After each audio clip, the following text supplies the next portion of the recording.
Hello friends, welcome to e learning. আজকের topic মহাকর্ষ। মহাকর্ষ চ্যাপ্টারে আজকে ফার্স্ট পার্ট। এই পার্টে আমি বেসিক থিওরি এবং অঙ্ক করিয়ে দেবো, আর সেকেন্ড পার্টটা একটু অ্যাডভান্স লেভেলের থাকবে। তো কিছু কোশ্চেন থাকবে, আমি প্রত্যেকটা কোশ্চেন এক্সপ্লেইন করে দেবো, এবং কিছু অঙ্ক থাকবে, অঙ্কগুলো আমি করে দেবো। আশা করি তোমাদের এই চ্যাপ্টারটা দেখার পরে তোমাদের এই মহাকর্ষ চ্যাপ্টারটা সম্পর্কে পুরোপুরি ধারণাটা ক্লিয়ার হয়ে যাবে, এবং আপকামিং যে কোনো টেকনিক্যাল এক্সাম বা নন টেকনিক্যাল এক্সাম তোমরা ইজিলি এই মহাকর্ষ চ্যাপ্টারের উপরে যে কোনো কোশ্চেন তোমরা অ্যান্সার করতে পারবে। তো আমি চ্যাপ্টারের প্রথম থেকে শেষ পর্যন্ত পরপর কোশ্চেন সেট করেছি, যাতে প্রথম থেকে শেষ অবধি ইজি থেকে আস্তে আস্তে মডারেট লেভেলের কোশ্চেনগুলো তোমরা অ্যান্সার করতে পারো। তো ফার্স্ট কোশ্চেনটা দেখে নাও। যদি পৃথিবীতে কোনো বস্তুর ওজন 38 নিউটন হয়, বুধ গ্রহে ওই বস্তুর ওজন কত হবে? এটা ওজন হবে। তো তোমাদের এই কোশ্চেনটা করতে গেলে তোমাদের প্রথমে কি জানতে হবে, যে বুধ গ্রহের অভিকর্ষজ ত্বরণ কি, যে জি অফ মার্কারি, এটা কত হবে। তো এটা কোশ্চেনে মেনশন করা থাকবে না, তোমাদের এই ডেটাগুলো কিছু কিছু কালেক্ট করে রাখতে হবে। তো বুধ গ্রহের তোমার অভিকর্ষজ ত্বরণ হলো 0.378 মিটার পার সেকেন্ড স্কোয়ার। এটা হলো বুধ গ্রহের অভিকর্ষজ ত্বরণ। পৃথিবীতে কোশ্চেন একটু ভুল আছে, এটা ভর হবে। পৃথিবীতে ভর, এটা নিউটন নয়, এটা হবে কেজি। তো বুধ গ্রহে তাহলে ওজন কত হবে, যে ভর ইন্টু ত্বরণ, 38 into 0.378 metre per second square. তো এটা করলে 14.364 নিউটন, অপশন এ। তো তোমরা অবশ্যই খাতা পেন নিয়ে বসো, ঠিক আছে? আমার সঙ্গে সঙ্গে তোমরা অঙ্কগুলো করে ফেলো। তো এই কোশ্চেনটা একটুখানি ভুল হয়েছে, তো যাই হোক, তোমরা আমার সঙ্গে সঙ্গে তোমরা অঙ্ক করতে থাকো। তো পরের কোশ্চেনটা দেখো। কোশ্চেন নাম্বার 2, এই মহাবিশ্বের প্রত্যেকটি বস্তু একে অপরকে একটি বল দ্বারা আকর্ষণ করে।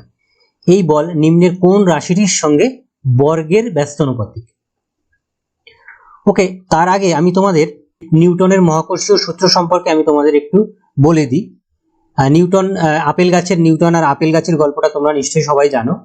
তো নিউটন এই মহাকর্ষীয় সূত্রটা ইনি প্রথম ব্যাখ্যা করেন।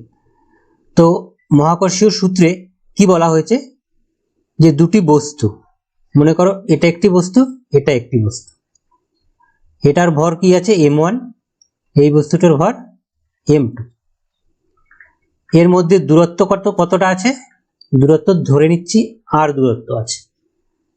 তাহলে এই দুটি বস্তুর মধ্যে একে অপরকে যে বলে আকর্ষণ করবে সেই বলটি আমরা ধরে নিচ্ছি এফ বলে তারা আকর্ষণ করবে। তো তাহলে নিউটনের সূত্র অনুযায়ী তাহলে আমরা কি বলতে পারি, যে এই আকর্ষণ বল F proportional to m1 into m2, অর্থাৎ বস্তু দুটির ভরের গুণফলের সমানুপাতিক হবে এই আকর্ষণ বল।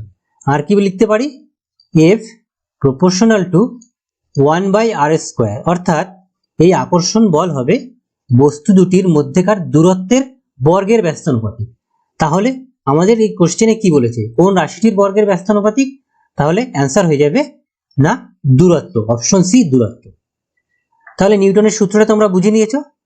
তো এটা হলো 1 নাম্বার স্বীকার্য, এটা হলো 2 নাম্বার স্বীকার্য। তো এই দুটি স্বীকার্যকে আমরা যদি কম্বাইন করি তাহলে কি দাঁড়ায়, এফ প্রপোর্শনাল টু, তো এটা উপরে চলে যাবে m1 ইন্টু m2, নিচে হবে এই দেখো 1/r², তো এটা হবে নিচে r², ঠিক আছে? তো এটা হলো নিউটনের মহাকর্ষীয় সূত্র। কোশ্চেন নাম্বার 3 দেখো, সার্বজনীন মহাকর্ষীয় ধ্রুবক জি এর এসআই একক কি? ওকে, প্রথমে আমরা একটু সূত্রটা লিখে নিই। আমরা আগের কোশ্চেনে যেটা লিখেছিলাম, যে F proportional to m1 into m2 by r²। এবার এই প্রপোর্শনাল সাইন বা সমানুপাতিক সাইনটা আমরা তুলতে গেলে আমরা আমাদের একটা ধ্রুবক সংখ্যা আনতে হবে।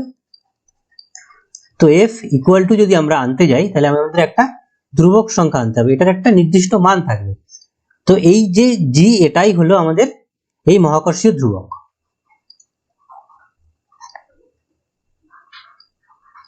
আর এই g এর একক কি, কোশ্চেনে এটাই জানতে চেয়েছে যে এই মহাকর্ষীয় যে ধ্রুবক এর একক হবে option A newton metre square per KG square. তো দেখো আমি তাও এই এককটা আমি কি করে ক্যালকুলেট করি, এটা অর, তাহলে g ইকুয়াল টু কি লিখতে পারি আমরা, f r square by m1 m2। এবার আমরা একক লিখি, দেখো এই f বলের একক কি নিউটন, r স্কয়ার, r মানে হলো দূরত্ব মানে দৈর্ঘ্যের একক মানে হবে মিটার স্কয়ার, আর m1 m2 এই দুটো হবে ভরের একক কেজি ইন্টু কেজি, তাহলে কি হয়ে যাবে KG square equal to newton metre square per KG square. তোমরা এভাবে চাইলে এই সূত্রটা থেকে তোমরা ক্যালকুলেট করে নিতে পারো যদি তোমরা মুখস্থ করতে না চাও। তো তোমরা আমাদের এই ক্লাসের পিডিএফ তোমরা এই টেলিগ্রাম চ্যানেলটা অলরেডি তোমরা পেয়ে যাবে, অলরেডি আমি দিয়ে দিয়েছি, তোমরা চেক করে নাও এবং এই চ্যানেলটাতে অবশ্যই জয়েন করে নাও। কোশ্চেন নাম্বার 4, সার্বজনীন মহাকর্ষীয় ধ্রুবকের মান কত? এই যে জি, আমি এইমাত্র জি এর যে ইউনিট ক্যালকুলেট করলাম, তো এর একটা নির্দিষ্ট ভ্যালু আছে, কারণ তোমাদের বলেছি জি একটা ধ্রুবক সংখ্যা, ধ্রুবক সংখ্যাটাকে আমরা কেন এনেছি, ধ্রুবক সংখ্যাটা এনেছি আমরা প্রপোর্শনাল সাইনটা তোলার জন্য। তো এটা একটা ধ্রুবক সংখ্যা, এর একটা পার্টিকুলার মান আছে, তো এর মান হবে option A 6.6734 into 10 to the power -11, আর এটা হলো unit metre sorry newton centimetre square per KG square, এটা হলো এসআই একক। আর যদি ধ্রুবকের সিজিএস একক বলি তাহলে কি হবে, ডাইন সেন্টিমিটার স্কয়ার পার গ্রাম স্কয়ার, এটা হবে সিজিএস একক। কোশ্চেন নাম্বার 5, অভিকর্ষজ বলকে কি বলা হয়? জাড্য, ভরবেগ, ওজন, ভ্রামক বল। অভিকর্ষজ বল, অভিকর্ষজ বল হলো ওজন, ওজনকে আমরা অভিকর্ষজ বলকে ওজন বলা হয়। দেখো ওজন W ইকুয়াল টু mg। আবার দেখো F ইকুয়াল টু আমরা কি জানি ma, তো m ভর, a হলো ত্বরণ, তো এখানে m হলো ভর, এটা হলো অভিকর্ষজ ত্বরণ, তো এটা হলো ওজন, ওজনের সমীকরণ হলো W equal to mg। Question number 6, অভিকর্ষজ বল নিম্নের কোন রাশির উপর নির্ভর করে না? অভিকর্ষজ বল আমরা সূত্রটা একবার লিখে নিই, F equal to g m1 m2 by r square, এটা হলো সূত্র। তো এবার দেখো কোন রাশির উপর নির্ভর করে না, প্রথমটা পড়ো, সার্বজনীন মহাকর্ষীয় ধ্রুবক অবশ্যই নির্ভর করে, ভরগুলির গুণফল এই দেখো m1 ইন্টু m2, তো এর গুণফল এটার উপর অবশ্যই নির্ভর করে, দূরত্বের বর্গ অবশ্যই দূরত্বের বর্গ r স্কয়ার, আর দেখো ভরগুলির যোগফল, এখানে অপশন ডি হবে অ্যান্সার, দেখো ভরগুলির যোগফল নেই, এটা কিন্তু ভরগুলির গুণফল আছে, অ্যান্সার হয়ে যাবে অপশন ডি, ভরগুলির যোগফলের উপর অভিকর্ষজ বল নির্ভর করে না। নেক্সট কোশ্চেন, সার্বজনীন মহাকর্ষীয় ধ্রুবক জি কে আবিষ্কার করেন?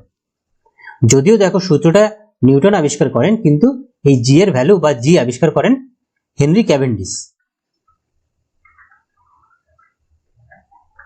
একটি বস্তুকে উল্লম্বভাবে ঊর্ধ্বে নিক্ষেপ করা হলো এবং এটি 10 মিটার উচ্চতায় উঠল, কত বেগে বস্তুটিকে ঊর্ধ্বে নিক্ষেপ করা হয়েছিল? আচ্ছা, তোমরা যদি গতিবিদ্যা চ্যাপ্টারটা তোমরা যদি দেখে না থাকো, অবশ্যই তোমরা গতিবিদ্যা চ্যাপ্টারটা দেখে নাও। গতিবিদ্যার যে সেকেন্ড ক্লাসটা আছে, তো সেকেন্ড ক্লাসটায় আমি গতির সমীকরণের সমস্ত অঙ্ক আমি করে দিয়েছি, যে ধরনের অঙ্ক এক্সামে আসে সমস্ত অঙ্ক আমি সেকেন্ড চ্যাপ্টারে করে দিয়েছি, তোমরা অবশ্যই প্লেলিস্ট চেক করে এই ক্লাসটা দেখে নাও। তো তারপরেও আমি বলে দিচ্ছি যে গতির তিনটা সমীকরণ কি কি আছে। দেখো, 1 নম্বর সমীকরণ কি আছে, v equal to U plus AT. 2 number সমীকরণ কি বলেছে, s সরণ s equal to UT plus half AT square. আর 3 নম্বর সমীকরণ কি আছে, v square equal to U square plus 2as, এই তিনটা হলো গতির সমীকরণ।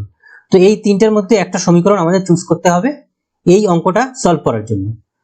তো এখানে কি বলেছি দেখো, এত মিটার উচ্চতায় উঠেছে, অর্থাৎ উচ্চতা দেওয়া আছে, অর্থাৎ উচ্চতা বা এখানে আমরা যদি এস ধরি, এস দেওয়া আছে, এস কত দেওয়া আছে না 10 মিটার। তোমার কত বেগ বের করতে বলেছে, আর আমাদের জি দেওয়া আছে, যেহেতু তোমার বস্তুটি উল্লম্বভাবে নিক্ষেপ করা হয়েছে, তো জি এর ভ্যালু আমরা ধরে নিচ্ছি কত 9.8। কোশ্চেনে গিভেন থাকবে বা গিভেন না থাকলে তোমরা 9.8 বা 10 ধরে রাখবে, সেটা কোশ্চেনের উপর ডিপেন্ড করবে। এত মিটার পার সেকেন্ড স্কোয়ার। আর কি দেওয়া আছে, আর না বেগ বের করতে বলেছে। আচ্ছা কোনো একটা বস্তু এই পজিশন থেকে উল্লম্বভাবে এই পজিশনে ছোড়া হয়েছে, উচ্চতা কত বলা আছে এস বা এইচ যেটা বলো, আর এই যে ইনিশিয়াল পজিশনে এইখানে প্রাথমিক বেগ হবে ইউ, অন্তিম বেগ কত হবে ভি। তো উল্লম্বভাবে ছুড়ে দিলে অন্তিম বেগ সর্বোচ্চ উচ্চতায় অন্তিম বেগ হয় 0। তো আমরা ভি 0 পেয়ে গেলাম। ইউ বের করতে হবে, এস গিভেন আছে, ত্বরণ গিভেন আছে। তো দেখো আমাদের থার্ড যে সূত্রটা আছে, এই সূত্রটা আমরা যদি সমস্ত ভ্যালুগুলো পুট করে দিই, তাহলে আমরা ইজিলি আমরা প্রাথমিক বেগটা পেয়ে যাব। তো দেখো এই সূত্রটা আমরা সমস্ত ভ্যালুগুলো পুট করে দিচ্ছি। ভি এর ভ্যালু কত আছে 0, 0 স্কয়ার 0, ইউটা আমাদের বের করতে হবে, ইউ স্কয়ার প্লাস 2 ইন্টু, এখানে দেখো উল্লম্বভাবে যদি কোনো বস্তুকে ছোড়া হয়, জি এর ভ্যালু কিন্তু আস্তে আস্তে কমতে থাকবে, অর্থাৎ জি এর ভ্যালু আমরা -9.8 নিয়ে নেব। তো এর পরিবর্তে এ হলো ত্বরণ আর জি হলো অভিকর্ষজ ত্বরণ, তো জি এর ভ্যালু কত নেব -9.8 ইন্টু এস কত, উচ্চতা কত বলে দিয়েছে 10। তো আমরা এবার ক্যালকুলেট করব। তো ইউটাকে এদিকে নিয়ে যাই, minus U square equal to, তো 2 দিয়ে গুণ করে 10 দিয়ে গুণ করে যাও 196 হবে, -196। তো আর আমরা যদি ইউ বের করি, ইউ কত হবে তাহলে 14 মিটার পার সেকেন্ড। তো অ্যান্সার হয়ে যাবে অপশন সি। তো দেখো, তো আমাদের যে গতির সমীকরণ থেকেই কিন্তু আমরা এই অঙ্কটা করে নিয়েছি। তোমরা অবশ্যই গতির চ্যাপ্টারটা দেখে নেবে, তাহলে পুরো ক্লিয়ার হয়ে যাবে। আমি অনেকগুলো অঙ্ক করে দিয়েছি এই ধরনের। কোশ্চেন নাম্বার 9, অভিকর্ষজ বল কার্যকর হয় কোথায়? দুটি বস্তুর মধ্যে, চারটি বস্তুর মধ্যে, একটি বস্তুর মধ্যে, প্রত্যেকটি বস্তুর মধ্যে। অবশ্যই অভিকর্ষজ বল বা অভিকর্ষ, মহাকর্ষ প্রত্যেকটি বস্তুর মধ্যে কিন্তু কার্যকর হবে। প্রত্যেকটি বস্তু একে অপরকে আকর্ষণ করে, ঠিক আছে? তো তাই জন্য এই অভিকর্ষজ বল প্রত্যেকটি বস্তুর মধ্যে কার্যকর হবে। কোশ্চেন নাম্বার 10, কেপলারের গ্রহের গতি সম্পর্কিত সূত্র গ্রহের ঘূর্ণনের পর্যায়কাল এবং কক্ষপথের ব্যাসার্ধের দৈর্ঘ্যের সঙ্গে কি সম্পর্ক? দেখো কেপলারের যদি সূত্র বলি, কেপলারের সূত্রটা প্রথমে একটু দেখে নাও। তো কেপলার কি বলেছিলেন? কেপলারের সূত্র গ্রহ সম্পর্কিত সূত্র। মনে করো এটা হলো সূর্য আর পৃথিবী এরকম একটা উপবৃত্তাকার কক্ষপথে ঘোরে, ঠিক আছে? মনে করো এই পজিশনে পৃথিবী আছে। তো কেপলারের ফার্স্ট স্বীকার্য কি ছিল? যে গ্রহগুলি কিভাবে যে সূর্যের চারদিকে বা কোনো নক্ষত্রের চারদিকে একটি উপবৃত্তাকার কক্ষপথে ঘুরবে এবং সূর্য থাকবে তার ফোকাসে, ঠিক আছে? ফোকাসে থাকবে সূর্য, সেন্টারে না, কিন্তু সেন্টারে না, ফোকাসে থাকবে সূর্য। এটা হলো ফার্স্ট স্বীকার্য। দ্বিতীয় স্বীকার্য কি বলেছে? যে এই যে প্রদক্ষিণ করতে, এই পজিশন থেকে প্রদক্ষিণ করে আসতে পৃথিবীকে, এই প্রদক্ষিণে যদি আসে পৃথিবী, তাহলে এই যে ক্ষেত্রফল, এই ক্ষেত্রফল এটা যদি টি টাইম হয়, আর এইটুকু যদি এইখানে আসতেও যদি টি টাইম লাগে, তাহলে এই যে ক্ষেত্রফল হবে, এই ক্ষেত্রফল দুটি সমান। এটা হলো 2 নম্বর স্বীকার্যতে বলেছে। আর 3 নম্বর স্বীকার্যতে বলেছে যে প্রদক্ষিণ যে পর্যায়কাল হবে, পর্যায়কালের বর্গ হবে যে দৈর্ঘ্যের যে ব্যাসার্ধ, এই যে কক্ষপথের ব্যাসার্ধের ঘনফল অর্থাৎ কিউব, ঠিক আছে? এটা হলো 3 নম্বর স্বীকার্য। আর আমাদের কোশ্চেনেও দেখো এই 3 নম্বর স্বীকার্যটাই চেয়েছে, যে পর্যায়কাল এবং কক্ষপথের ব্যাসার্ধের মধ্যে সম্পর্ক চেয়েছে, তাহলে অ্যান্সার হয়ে যাবে option D, T square proportional to R Q.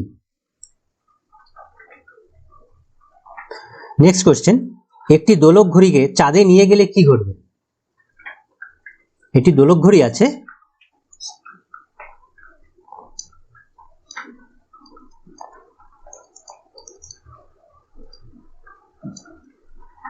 তো দোলক ঘড়ির এই যে এটাকে আমরা এল ধরে নিচ্ছি, আর জি এর ভ্যালু এটাকে আমরা ধরে নিচ্ছি জি নিচের দিকে কার্যকর হচ্ছে, ঠিক আছে। তো এবার দেখো পর্যায়কালের সঙ্গে এই দৈর্ঘ্য, সুতোর দৈর্ঘ্য এবং অভিকর্ষজ ত্বরণের সম্পর্ক কি? পর্যায়কাল T equal to 2 pi √L/G। তো এবার একটা ঘড়ি পৃথিবী থেকে চাঁদে নিয়ে যাওয়া হলো, চাঁদে গেলে কি হবে? জি এর ভ্যালু কমে যাবে। তো সম্পর্কটা দেখো, জি এর ভ্যালু কমলে পর্যায়কাল বেড়ে যাবে, জি এর ভ্যালু কমলে পর্যায়কাল বেড়ে যাবে, আর জি এর ভ্যালু বাড়লে পর্যায়কাল বাড়বে, কারণ এরা ব্যস্ত সম্পর্কে আছে। দেখো একটা উপরে আছে একটা নিচে আছে, ব্যস্ত সম্পর্ক আছে। তো তাই যদি হয় তাহলে কোনো একটা বস্তুকে পৃথিবী থেকে চাঁদে নিয়ে গেলে অবশ্যই পর্যায়কাল কি হয়ে যাবে? বেড়ে যাবে। তো পর্যায়কাল যদি বেড়ে যায় তাহলে ঘড়িটি ধীরে ধীরে চলবে। পর্যায়কাল বাড়ছে মানে কি, পর্যায়কাল বাড়ছে মানে কি, হ্যাঁ ঘড়িটি ধীরে চলবে, সময় বেশি লাগবে, একটা পূর্ণবৃত্ত পর্যায় কমপ্লিট করতে তার সময় বেশি লাগবে, অর্থাৎ ঘড়িটি ধীরে চলবে। তো এই সম্পর্কটা দেখে নাও, এই সম্পর্কটা থেকেই আমরা টোটাল এই কোশ্চেনটা সলভ করে নিতে পারবো। তো দেখো টি প্রপোর্শনাল টু কিন্তু 1/g হয়ে যাচ্ছে, যে এটা কমলে এটা বাড়বে, এটা বাড়লে এটা কমবে। তো এখানে চাঁদে নিয়ে গেলে জি এর ভ্যালু কমে যাচ্ছে, তাহলে পর্যায়কাল বেড়ে যাবে, পর্যায়কাল বেড়ে যাবে মানে ঘড়ি ধীরে চলবে। কোশ্চেন নাম্বার 12, কোনো বস্তুর ভর পৃথিবীতে 6 কেজি, বস্তুটিকে চাঁদে নিয়ে গেলে তার ওজন কত হবে? আনসার করো, তোমরা অঙ্কটা করো, হাতে করো। তা ওকে আমি করে দিচ্ছি। দেখো তো ওজন বের করতে বলেছে, ডাব্লিউ ইকুয়াল টু কি বলেছে না mg, এখানে জি কিন্তু মুনের জি হবে, ঠিক আছে। পৃথিবীতে জি এটা, কিন্তু চাঁদের জি কত হবে দেখো আমি তোমাদের বলে দিচ্ছি। প্রথমে পৃথিবীতে ওজন বের করে নিই, পৃথিবীতে ওজন কত হবে? এম ইন্টু জি কত 10, তাহলে 60 হবে পৃথিবীতে ওজন। এবার চাঁদে কি হবে? চাঁদে কিন্তু 1/6 হবে, পৃথিবীর ওজনের 1/6, তাহলে ডব্লিউ মুন কি হবে? ডব্লিউ মুন হবে কি 60 ইন্টু 1/6 হয়ে যাবে 10, তো 10 নিউটন হয়ে যাবে, চাঁদে ওজন হয়ে যাবে বস্তুটির 10 নিউটন, অপশন সি।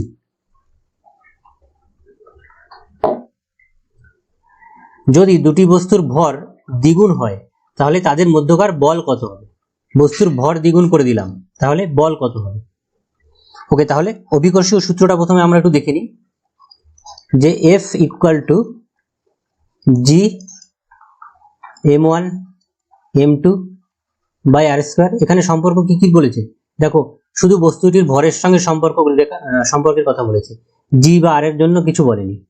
তো দেখো এটাকে আমরা যদি F1 ধরি, এই সূত্রটাকে, এবার যদি আমরা এবার 3 গুণ করি, প্রত্যেকটা বলকে আমরা 3 গুণ করে দিই। দেখো F2 ধরে নিচ্ছি এটাকে, তাহলে জি থাকলো, এটা তো ধ্রুবক, এটা 3m1 করছি, 3 গুণ বলেছে 3m2 বাই এটাও পরিবর্তন হবে না, আর স্কয়ার থেকে যাবে।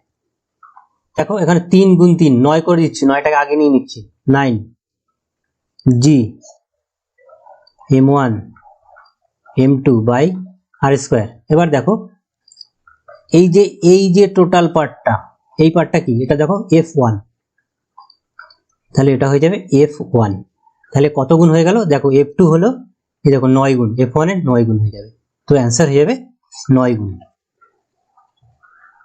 তো এইভাবে তোমরা ইজিলি ক্যালকুলেট করে নিতে পারো। আমাদের সূত্র এই চ্যাপ্টারের মোটামুটি সূত্র এই একটাই, এই সূত্রটার উপর বেস করে দেখবে আমরা বিভিন্ন টাইপের অঙ্ক করছি, আর এই অঙ্কগুলো জেনারেলি গ্রুপ ডি বা এনটিপিসি তে দিয়ে থাকে, এএলপি বা ডিআরডিওর এমটিএস এও তোমরা এই টাইপের সায়েন্সের অঙ্ক পেয়ে যাবে। আজকাল তো পিএসসি অর্থাৎ ডাব্লিউবিসিএস এর মতো কোশ্চেনে এক্সামগুলোতে খুব মডারেট লেভেলের সায়েন্স কোশ্চেন দিচ্ছে, যেগুলো তোমরা এই ইকুয়েশন গুলো যদি তোমরা ঠিকঠাক মতো না জানো তাহলে কিন্তু সেই অঙ্কগুলো তোমরা সলভ করতে পারবে না।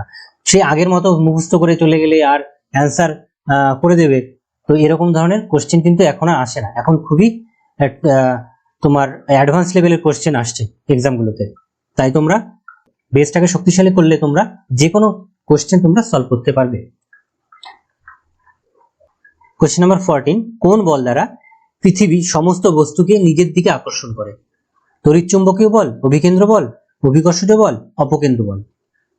তো জানো তোমরা, অ্যান্সার হয়ে যাবে অপশন সি, অভিকর্ষজ বল। অভিকর্ষীয় বল দ্বারা পৃথিবী সমস্ত বস্তুকে, শুধু পৃথিবী কেন, প্রত্যেকটা বস্তু একে অপরকে এই অভিকর্ষীয় বল দ্বারা আকর্ষণ করে। কোশ্চেন নাম্বার 15, যদি দুটি বস্তুর মধ্যেকার দূরত্ব বৃদ্ধি করা হয় তাহলে অভিকর্ষজ বল কিভাবে পরিবর্তিত হবে? দূরত্ব বাড়াবো, অভিকর্ষীয় বল কিভাবে পরিবর্তিত হবে? তাহলে আমাদের সূত্র কি? মহাকর্ষ সূত্র কি? F = G। তো এখানে দেখো আমি তোমাদের একটা শর্টকাট প্রসেস বলে দিচ্ছি। যেই দুটো তোমাদের রাশি বলবে শুধু তোমরা সেই দুটো রাশি রাখো, বাকিগুলোকে ধ্রুবক ধরে নাও। মনে করো G, M1, M2 সবগুলোকে আমরা ধ্রুবক ধরে নিচ্ছি। যদি সবগুলো ধ্রুবক ধরি তাহলে আমরা এটা লিখতে পারি F = 1/r²। তাহলে কি দাঁড়ায় দেখো, F এর সঙ্গে বলের সঙ্গে দূরত্ব কি সম্পর্ক থাকছে? ব্যস্ত সম্পর্ক থাকছে। অর্থাৎ এটা দূরত্ব বাড়লে বল কমবে, দূরত্ব কমলে বল বাড়বে। তো এখানে কি বলেছে? দূরত্ব বৃদ্ধি করা হয়েছে, ঠিক আছে, দূরত্ব বৃদ্ধি করা হয়েছে, তাহলে কি হবে? বল কমে যাবে। তো অ্যান্সার হয়ে যাবে অপশন বি, কমবে।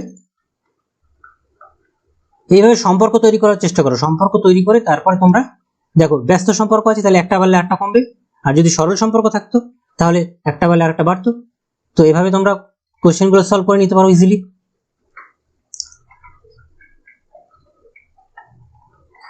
তোমরা অবশ্যই আমাদের প্লেলিস্টে গিয়ে সমস্ত চ্যানেলগুলো দেখে নাও, সমস্ত তোমার ভিডিওগুলো দেখে নাও, তাহলে তোমরা যে আগে যে ক্লাসগুলো করেছি দেখবে, এগুলো সম্পর্কে তোমাদের ধারণা হয়ে যাবে।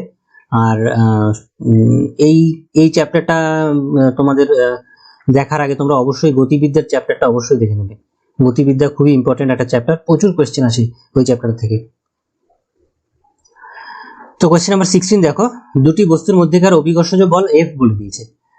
যদি বস্তু দুটির মধ্যেকার দূরত্ব পরিবর্তন না করে তাদের ভর যদি অর্ধেক করা হয় তাহলে অভিকর্ষজ ত্বরণ কত হবে? অভিকর্ষজ বল কত হবে?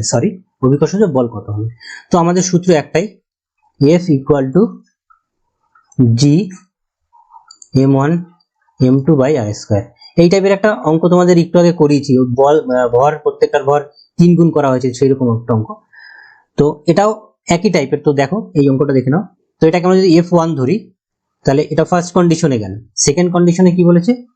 F2 তে কি বলেছে? বলেছে যে প্রত্যেকটা ভর অর্ধেক করে দেবো। অর্থাৎ G থাকলো m1/2 করব ইন্টু m2/2 করে দেবো, অর্ধেক করবো বলেছে, অর্ধেক করার কথা বলেছে। আর নিচে r² বলেছে যে দূরত্ব কিন্তু পরিবর্তিত হচ্ছে না, তাই r² লিখে দিচ্ছি। ইকুয়াল টু দেখো, এটা 2 × 4, তো নিচে চলে যাবে, এটা 1/4 হয়ে যাবে। G m1 m2 r²। এইটা কি?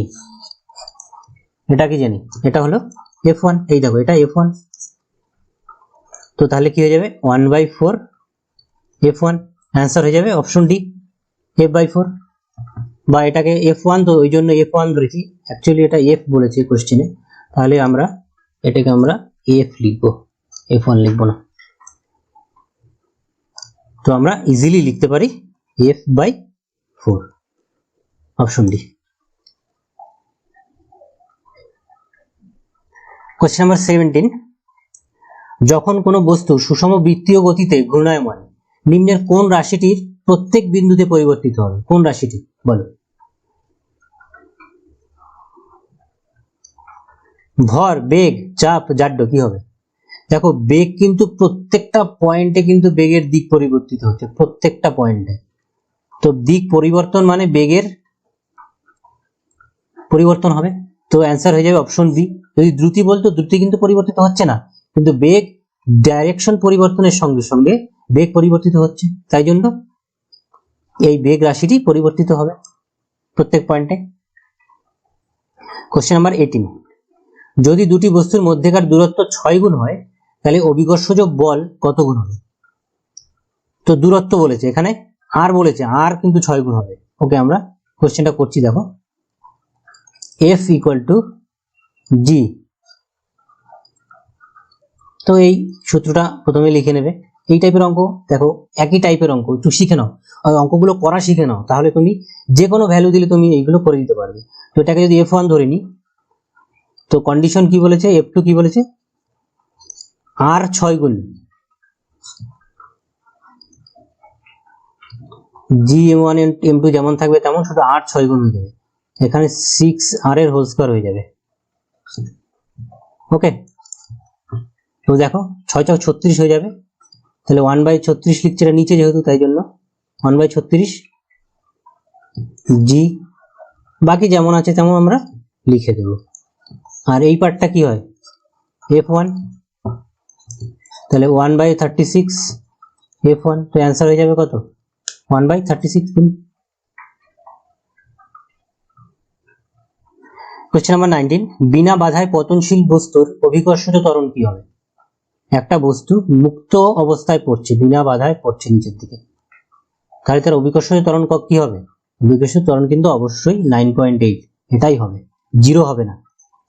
অনেকে এইটা কিন্তু ভুল করে অ্যান্সার করতে পারে, না, মুক্ত বাধায় পড়ন্ত বস্তুর কিন্তু অভিকর্ষজ ত্বরণ 9.8 মিটার/সেকেন্ড স্কয়ার। লাস্ট কোশ্চেন দেখো, নিম্নোক্ত কোথায় ত্বরণের মান সবচেয়ে বেশি হয়? এই পৃথিবী আছে, তো ত্বরণের মান কোথায়? কেন্দ্রে, পাহাড়ের উপরে, বিষুবীয় অঞ্চলে, মেরু অঞ্চলে। দেখো বিষুবীয় অঞ্চলে জি এর মান কম, এর থেকে আমরা যখন মেরু অঞ্চলের দিকে চলতে শুরু করব তখন জি এর মান আস্তে আস্তে বাড়তে থাকবে। আবার যদি আমরা পৃথিবী থেকে কেন্দ্রের দিকে আমরা যাত্রা শুরু করি, এখানে পৃথিবীর কেন্দ্রের দিকে যাত্রা শুরু করি, তো ওখানে জি হয়ে যাবে 0। আর যদি পাহাড়ে উঠতে থাকি, পাহাড়েও কিন্তু জি এর মান আস্তে আস্তে কমতে থাকবে। তো অ্যান্সার হয়ে যাবে অপশন ডি, মেরু অঞ্চলে জি এর মান সবচেয়ে বেশি হবে এই অপশনগুলির মধ্যে। ওকে, তো আজকের ক্লাসটা তোমাদের কেমন লাগলো অবশ্যই তোমরা কমেন্ট করে জানাও, আর আমাদের পুরো ক্লাসগুলো তোমরা দেখে নাও, আর চ্যানেলটা অবশ্যই সাবস্ক্রাইব করো। আমি দেখেছি তোমরা অনেকেই কোশ্চেন দেখো, ক্লাসটা দেখো, দেখে সাবস্ক্রাইব না করে বেরিয়ে যাও, তোমরা অবশ্যই সাবস্ক্রাইব করবে।